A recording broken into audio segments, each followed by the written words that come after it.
La psychiatrie est en danger, la psychiatrie est malade aujourd'hui. Il faut savoir qu'il y a à peu près 3500 SDF à Paris, il y en a 300 000 en France, et qu'aujourd'hui, ils ne peuvent pas se faire soigner. Il n'y a plus de psychiatrique fermé, il n'y a plus de lits, il n'y a plus de soignants, ils sont épuisés, il n'y a plus de lits, il n'y a pas assez de lits, et donc il n'y a pas d'hôpitaux psychiatriques fermés et ouverts. Et donc c'est un vrai souci. Et je voyais hier des chiffres, un tiers de ces SDF souffrent de troubles psychiatriques, la schizophrénie ou bien évidemment la bipolarité, et que 9 sur 10 seulement reçoivent des traitements. Et d'ailleurs, on le voit beaucoup dans les faits divers. C'est souvent des gens, les 1 sur auteurs, 10, vous voulez dire. qui ont 1 sur 10, je pense que tu vas dire. 9 sur 10 ne sont pas traités. Ah voilà, c'est ça. Donc c'est terrible. Et c'est le cas dans d'autres villes, c'est le cas à Marseille. Voilà. Alors un SDF, on le sait, on peut pas l'obliger à se soigner. D'ailleurs, on peut pas non plus l'obliger à l'emmener dans des. Contrairement à ce qu'on dit, il y a quelques places. Moi, dans le 15e, on a 2500 places pour des SDF, mais qui ne sont pas aujourd'hui. Non, mais je parle de psychiatrie. Il y a de places de psychiatrie. On l'a vu avec le crack. Ça, il faudrait donc trouver, bien évidemment, des logements pour ces SDF, pour qu'ensuite on puisse les traiter à domicile tranquillement. Mais c'est un vrai problème. Et puis le deuxième problème, c'est bien sûr le QTF. Alors on parlait des dates. Oui, 21 août, 21 septembre. Les 30 jours étaient dépassés. Enfin, comme elle était SDF sans domicile fixe, comment on a pu lui donner son EQTF? Comment elle savait qu'elle devait partir? C'est aussi la question qui devait se poser. Jean-Luc, tu oublies de dire aussi, effectivement, renvoyer quelqu'un, ça coûte cher, effectivement, et c'est compliqué, mais aussi on ne peut pas renvoyer, bien évidemment, on ne peut pas renvoyer dans les pays qui sont en guerre, donc en Soudan, en Afghanistan, etc. C'est pas forcément et contre la vie des pays. Et contre la vie des pays. Darmanin n'a toujours pas réussi à avoir des accords vraiment sérieux avec le Maroc et l'Algérie, par exemple, pour renvoyer, notamment, puisque je parlais tout à l'heure des jeunes mineurs délinquants, c'était essentiellement des bandes de mafias, malheureusement, ces jeunes sont pris dans des mafias, ils sont drogués, et on ne peut pas les renvoyer dans les pays concernés parce que les pays ne veulent pas tout simplement récupérer leurs délinquants. Voilà, et donc il y a un moment, il faudra se poser cette question. Moi, c'est un coup de gueule quand même assez ciblé contre Anne Hidalgo, désolé. Hidalgo, non pas, maire, mais surtout présidente entre guillemets du département de Paris, puisque Paris est à la fois une ville et un département, et contre Stéphane Troussel, qui est le président du département de Seine-Saint-Denis. Vous savez que les mineurs non accompagnés, notamment étrangers, tiennent une place importante aujourd'hui dans la délinquance. C'est malheureusement, on voit souvent dans les titres des journaux des faits commis par des jeunes mineurs. Et là-dessus, j'ouvre juste une parenthèse. Il y a 20 000 mineurs aujourd'hui isolés en France. Et le ministère de l'Intérieur dit qu'il y a 2-3 000 délinquants. Donc ça m'énerve toujours un peu que ces 2-3 000 délinquants portent cette l'opprobre sur l'ensemble de ces mineurs qui sont aujourd'hui insérés dans la société, qui sont couvreurs, qui sont artisans boulangers. Et on voit souvent des histoires magnifiques dans ce domaine.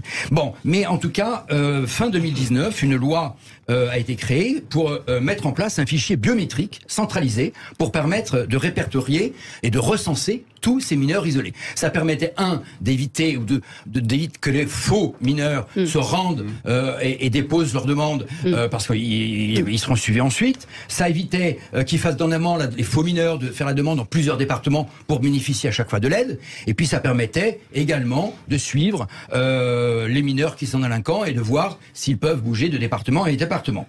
Et ben tous les départements y adhéraient, sauf 2. Paris et la Seine-Saint-Denis, qui sont d'ailleurs les plus gros pourvoyeurs, entre guillemets, de mineurs étrangers isolés. Alors, j'ai souvent interpellé Anne Hidalgo et Dominique Versini, d'ailleurs, qui est au cœur d'une autre polémique en ce moment. Et la réponse, c'est non, on n'y adhérera jamais, par simple idéologie, parce qu'on ne fiche pas des mineurs, on n'aime pas des mineurs dans un fichier biométrique. Eh bien, écoutez, moi, je suis désolé, alors, c'était optionnel, et Laurent Nunez a annoncé que la loi du 7 février 2022 va être appliquée, puisque le décret va être appliqué le mois prochain ou le mois suivant. Donc enfin, à Paris appliqué. Et en 93, et dans le 93, on va pouvoir avoir un peu plus de suivre ces jeunes mineurs isolés. Et je terminerai juste par là, à ceux qui polémiquent et disent fichier, etc.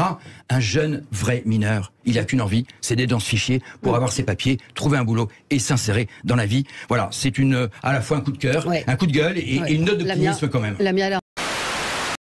Un petit mot sur le salon quand même de la voiture, d'automobile. Moi, je suis pas aussi négatif que toi. D'abord, j'ai hâte d'y aller parce que je voudrais voir la fameuse 4L électrique. Quand même, j'ai envie de la voir. Et puis, on est obligé d'y aller. L'Europe a décidé qu'en 2035, c'était la fin des voitures thermiques. Non, c'est pas une folie. Maintenant, la France vient encore d'être condamnée. On va peut-être en parler tout à l'heure. Pour pollution atmosphérique, on meurt aujourd'hui. 30 000 personnes meurent aujourd'hui des particules fines provoquées par les voitures. Donc, on est obligé de s'y mettre. Je suis d'accord. Alors après, il y a des évolutions. La batterie est encore polluante. Elle n'est pas recyclable. Il y a plein. Le lithium est exploité. Le lithium est exploité en Afrique par des enfants. Et le fait de la cheminée.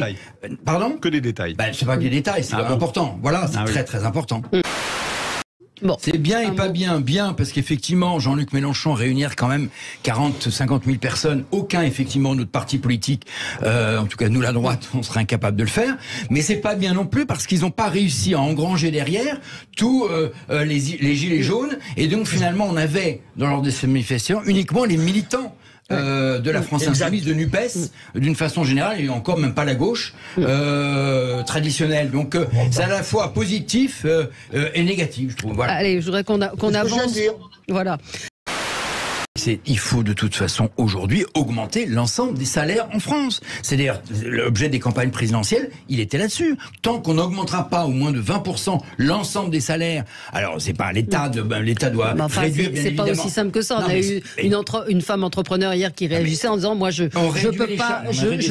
L'État doit réduire certaines charges pour permettre aux entreprises dans les branches d'augmenter les salaires. Et si on n'augmente pas les salaires de façon générale en France, on aura tout le temps des